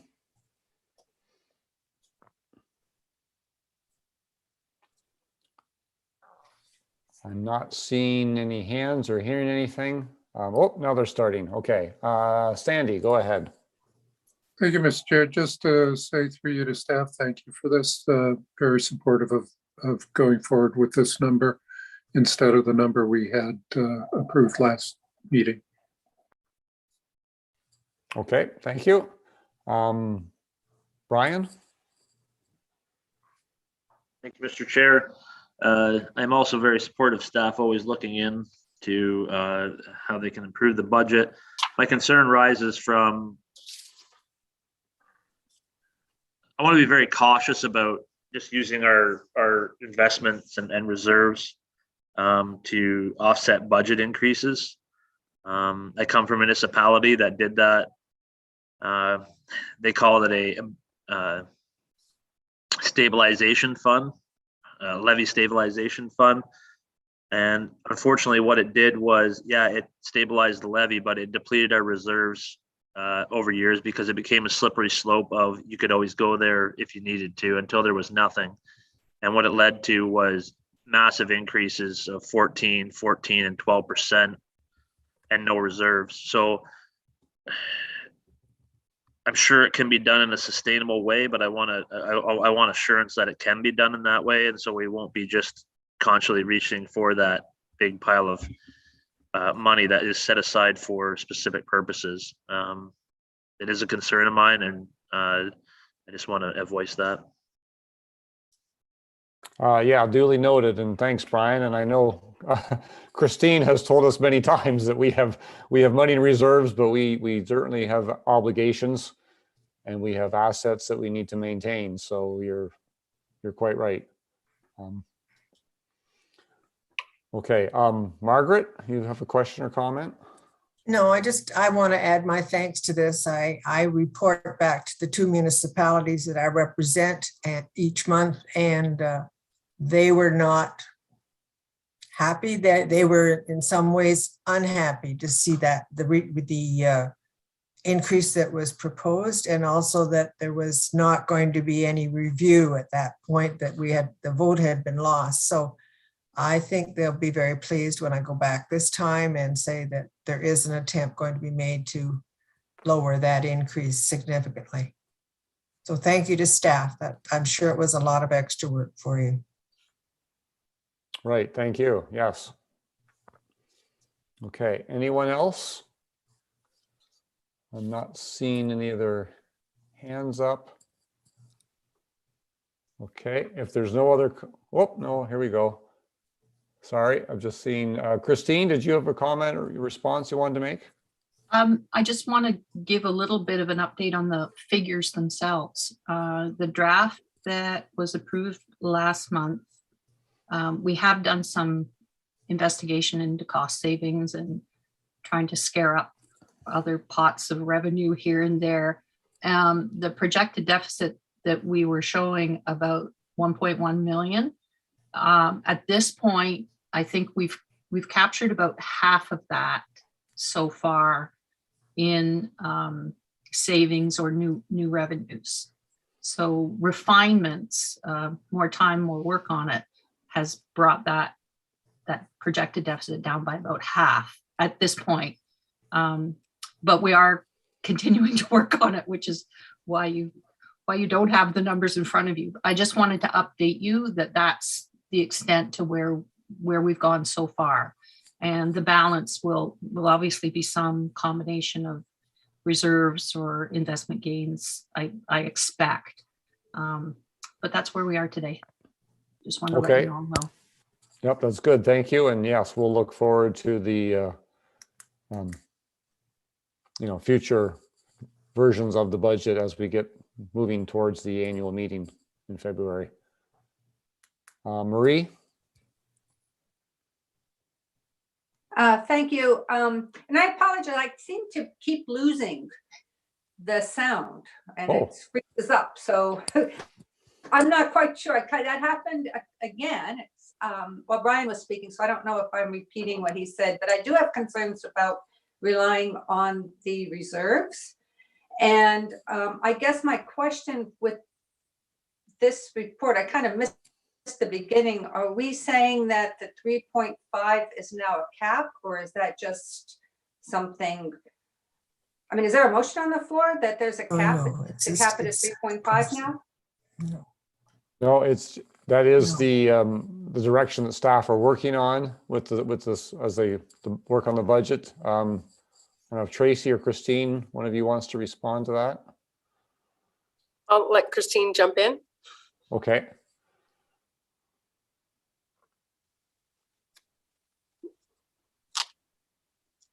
Help me with my mouthful. The 3.5 was the figure that was presented to the board back in September for a projected cost increase to the budget as a whole. So at that point, it seemed that that was going to be the figure that the board was expecting to see for a levy increase. So we've returned to preparing the budget along the lines that it would be 3.5. But if you look at the 3.5, it's $200,000. The 6.6 was closer to $400,000. there's in a $15-16 million budget, that's not a whole lot of room, especially since we're now finding another $500,000 of bits of money or savings that could be incorporated into the budget. So at this point, I believe 3.5 is the target that we're shooting for. We're going to try and get there. And I think if that is the figure that we hit, then the use of reserves or the use of investment gains the amount of those will fall out of the 3.5. That true? That's how you're seeing it, Tracy? Yes. Okay, is that good, Marie? Yeah, well, I guess the only question I have left then is when you say that it would fall out, I'm not quite sure what that means. So if I'm the sorry. board, if we fix the amount of the levy, then the remaining costs and the remaining revenues that we incorporate into the budget, all of that will create the ultimate deficit, right? So if there's not much movement on the levy, being a third of our revenues, then we know exactly what that amount is going to be. And so because we leverage the levy for other funding, all of the other figures tend to, that's what I mean, fall out of, or they're connected in some way to what that levy figure is going to be.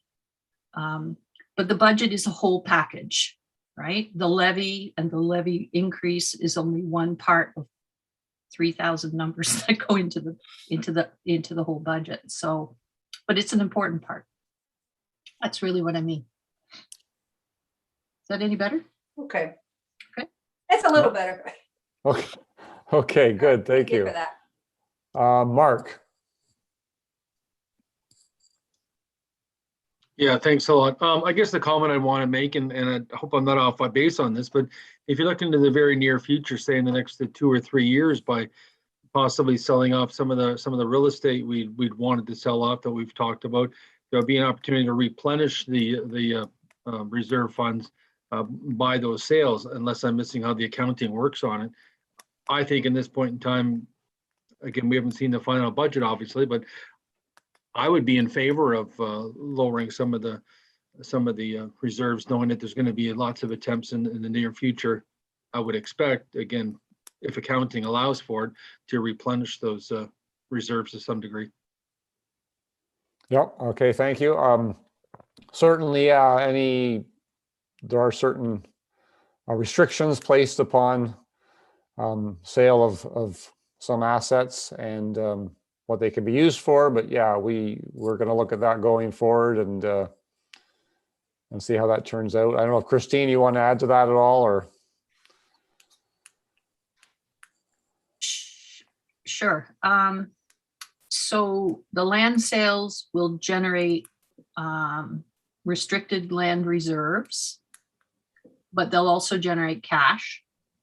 The cash can then be invested, and the investment will turn into a regular stream, or could turn into a regular stream of income. And that then should support reductions in revenues in other places, levy possibly one of them. Yeah. So yeah, that is sort of a goal that we have, and we'll see how that process all unfolds. Right. Thank you. Paul?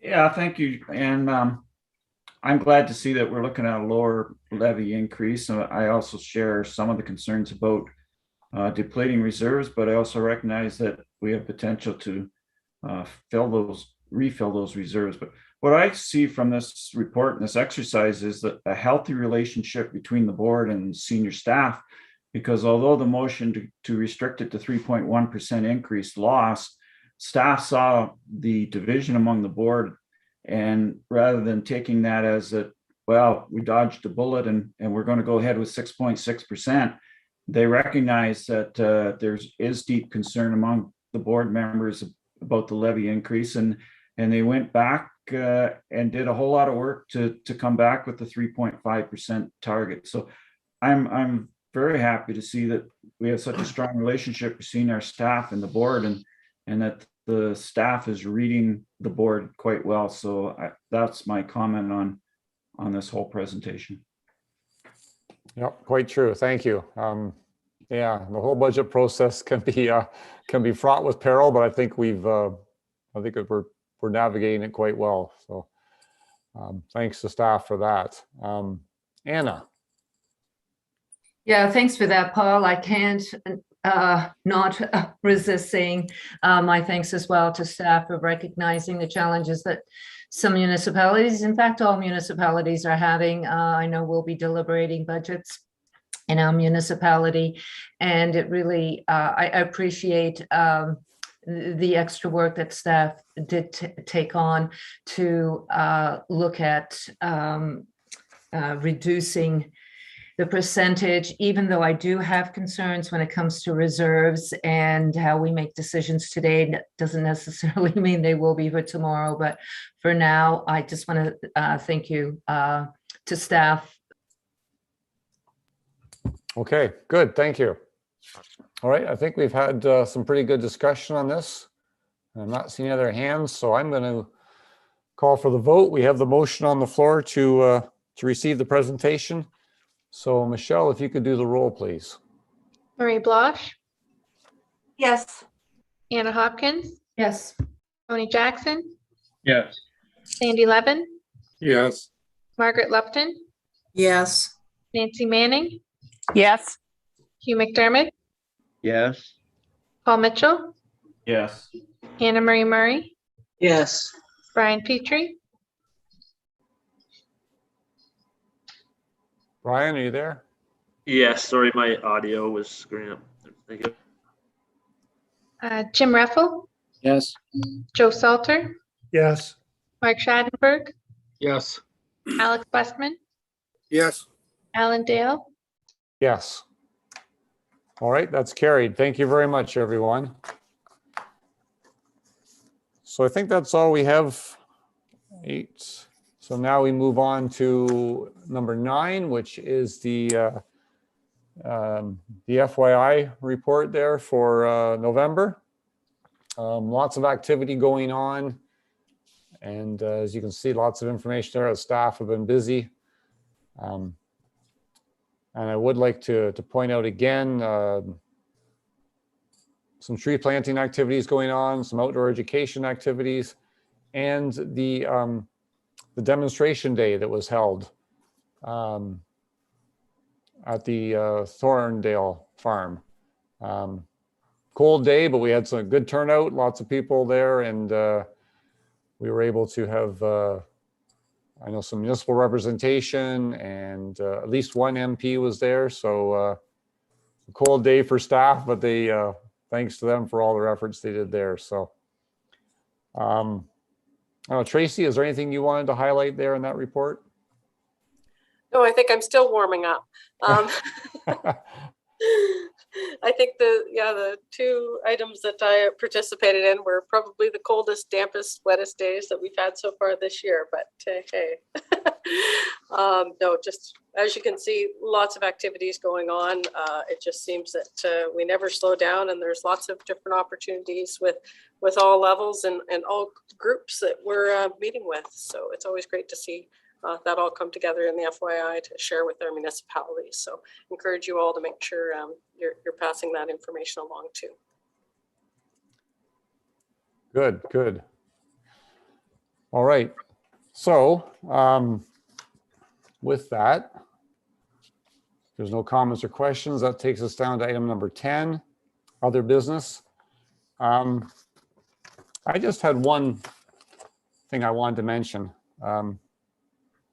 We've all been watching with shock and horror at the flooding that's taken place out in British Columbia. Incredible scenes of the power of water and what's taken place out there. And I didn't want to delve too deeply into it, but there was a couple of things that I would like to comment on. And first of all, the first one is the fact that the area that they're calling the Sumas Prairie. This is an area that it's basically reclaimed floodplain. It was a lake that was approximately 80 square kilometers in size. And this land was drained in the 1920s to create more farmland, predominantly. And we have the Nooksack River, which floods, and water flows north and floods this area because it's basically flowing between two mountain ranges, some highland, and it floods down through this flat land, this valley, this prairie ground, and the Barrowtown pump station. And there's been pictures in the media of people there sandbagging and protecting this infrastructure, because if that pump station goes down, then it's completely inundated with water. But nonetheless, all of the flooding that took place in that area was building an infrastructure that was built on floodplain. So I think there's an important lesson to be learned from that, that when you alter the natural environment, you do so at your own peril, and you have to be prepared that if things go wrong, they're going to go very wrong and very tragic. The other thing I wanted to comment on was the fact that the infrastructure to protect this land costs money. There's also a system of dikes and flood walls that protect it. The figure I heard is that it's going to cost about $400 million to bring this system of dikes up to current standards. And one of the problems, as I understand it, that they have out in British Columbia is that they don't have conservation authorities. They don't have watershed-based organizations. And so it's left up to municipalities to work on their own, which doesn't always work. And we've said this before, that water follows topography. It does not stop for an artificial line on a map. And you've got different municipalities who are not working together, different regulations, different flood warning and flood forecasting, and there is not a watershed-based organization to coordinate it all and deal with things. And unfortunately, that's just exacerbated the situation out there. So certainly our thoughts and prayers go with the people out in British Columbia, and hopefully they can get things cleaned up and try to recover as quickly as possible. But some important lessons, I think, to be noted from what's taken place out there on the West Coast. Now, Tracy, I know you wanted to make some comments regarding phase 2 regulations and some updates from the province, so I'll turn it over to you. I just noticed that Mark had raised his hands just as you were starting to speak, Alan. I don't know if it was regarding FYI, and I saw Tony's hand go up right at that time too. So perhaps I missed that. Well, let's go to Mark first and Tony, and then we'll come back to you. Yeah, my connection to the FYI was I noticed the information there on the Sifton Bog, and just to let people know that on our committee that the city of Woodstock and our capital budget, which we start deliberating tonight, has $127,000 proposed for a boardwalk through the Brick Pond wetlands area. And of course, that would be not only for nature viewers and bird watchers or whatever, but certainly for an educational purpose as well. So I'm hoping a thumbs up that gets approved to be done, because it's something that's been talked about for a long time, and Ducks Unlimited and UTRCA and a number of organizations have done quite a bit of work on what we call the Brick Pond wetlands in Woodstock. So what I was hoping for, and this may be a request I could make off camera, but that if there's any educational material from the Sifton Bog project, I noticed in the report it said that Steve Sauter was there to do a video or something along that line, educational. If that could be sent to everybody on the committee, or certainly to myself anyway, to be able to learn more about everything from moss grasses to everything else that was sort of mentioned in the FYI. Okay, yep, good. I think we can, Tracy, if you could follow up that and get the appropriate staff and we could get that information sent out to folks. Yep, will do. Thanks Okay, for that good. update. Yep, thanks, Mark. And Tony, you also had something. Yeah, relative to other business, Chair, I just wanted to inform the board that recently, I guess it was roughly a month ago now, probably a month to the day, I think, because I was away at the time and missed the last board meeting, but Mr. Cade, who made a large donation to the Conservation Authority, passed away, and will be greatly missed, but he was certainly a steward and conservationist at heart, and I just hope that everybody was aware of that fact in case it was missed by some of the people here. So anyway, hopefully our staff acknowledge that with the Cade family too. I'm sure they probably did. Thank you. Okay, thanks for bringing that up, Tony. Michelle, did you want to? Oh, yes, I just wanted to follow up on Tony's comments to confirm that staff did send a card to the family on behalf of the board of directors and all the staff. And we also made a donation in his memory, and we have plans to plant a tree in his memory as well in the spring. Thank you. Yep, good. Thanks, Michelle. All right, I think we've got that covered there. So yeah, okay, back to you, Tracy.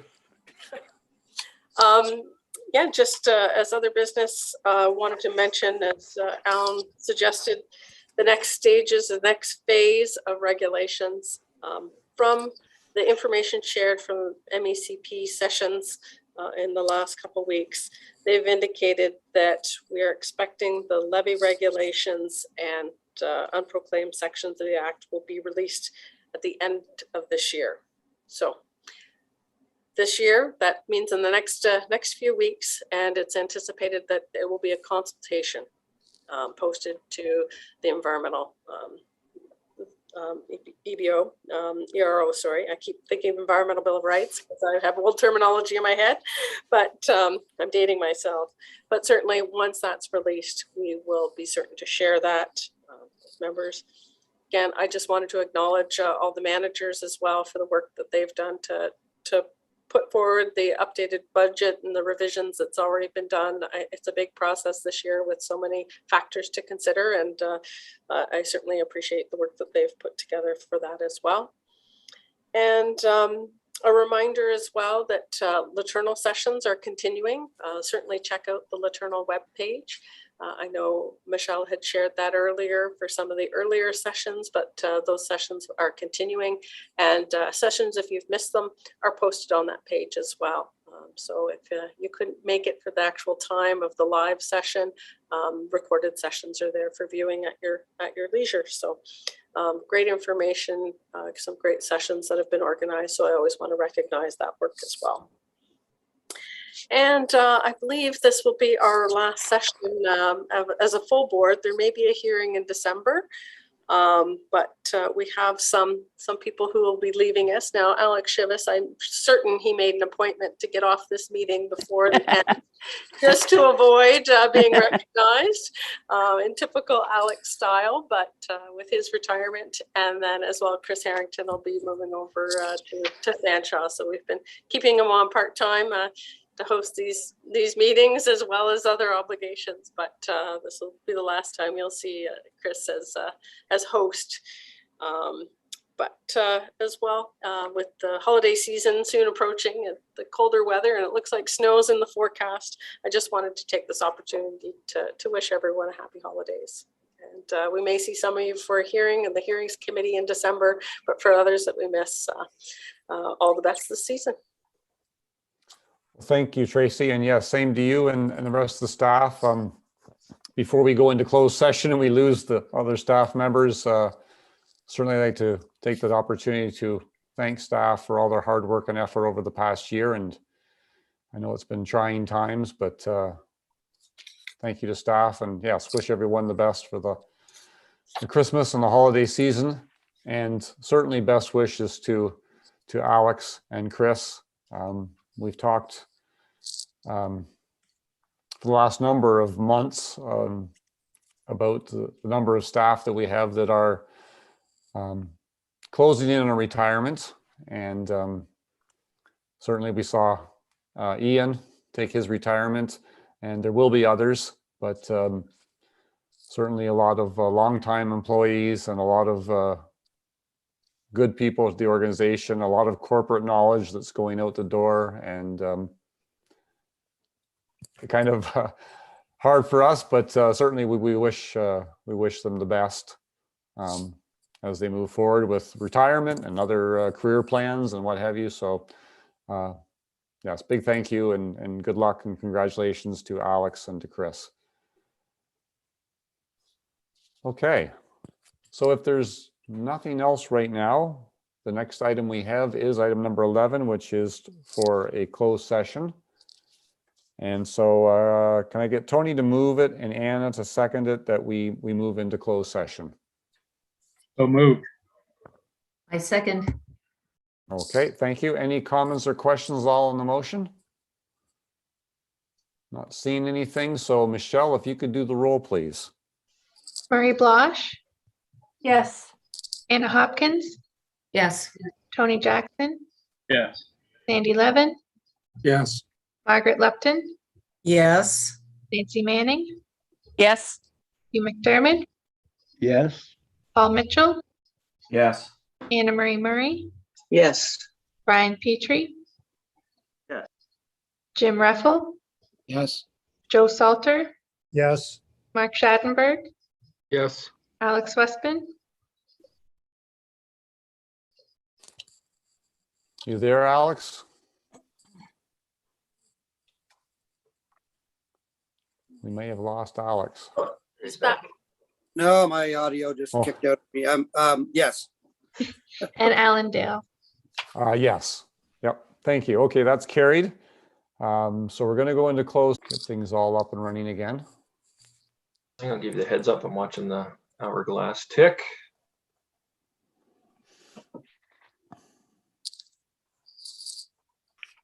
And we're back. Okay, so thanks. We are back in open session, and we've just dealt with a report in closed session. And can I get Hugh to move and Paul to second that the Board of Directors approve the report as presented in closed session? So moved. And seconded. Okay, thank you. So we've had lots of discussion about that legal item in closed session. So I'm going to call for the vote. And Michelle, if you could do the roll, please. Murray Blosh, Yes. Anna Hopkins, Yes. Tony Jackson, Yes. Sandy Levin, Yes. Margaret Lupton, Yes. Nancy Manning, Yes. Hugh McDermott, Yes. Paul Mitchell, Paul? Yes, sorry. Anna Marie Murray, Yes. Brian Petrie, Yes. Jim Reffel, Yes. Joe Salter, Yes. Mark Schadenberg, Yes. Alex Westman, Yes. and Alan Dale. Yes. All right, so that motion's carried. Thank you very much, everyone. That takes us down to item number 12, which is adjournment. And just before we adjourn, once again, we are trying to set up a date in December for the hearings committee. But for the rest of you, those of us we don't see before the end of the year, again, Merry Christmas and best of the holiday season to all the board members and all the staff. And we'll look forward to moving forward in the next year of 2022. And I'd like to thank everyone for their support over the past year. And I see Mark's hand is up. Mark. Yeah, I just wanted to point out, it looks like Alex Westman has his hand up, and I don't think you noticed that, Alex. Oh, okay. I missed that one then. Alex? On a personal note, I just wanted to mention that my only daughter and only child got married at the Fanshawe Pioneer Village on November 6th. And we did all the photo shoot out in the park. And I got to tell you, wow. everybody was thoroughly impressed. It's such a beautiful place at Fanshawe. And we truly enjoyed being out there for the rehearsal and for the wedding itself. And everybody thoroughly enjoyed. A lot of people went out after, the wedding itself, between the wedding and reception, and had a look at the park and enjoyed it. So, hats off to staff. The place is just an amazing, beautiful place. So we're very grateful to have had our family enjoy that wedding there. So, Well, that's great. Thank you, Alex. And yes, congratulations. A lot of weddings have been delayed and held off, but good to see they were able to have that event. Good. All right. If there's no other questions or comments for today's meeting, we're ready to adjourn, and I'll ask Anna Marie to adjourn the meeting, please. I adjourn the meeting. Thank you. All right. Take care, everyone. Enjoy the holiday season. All the best, and we'll talk to you soon. Thanks, Alan. Thanks, Alan. Bye.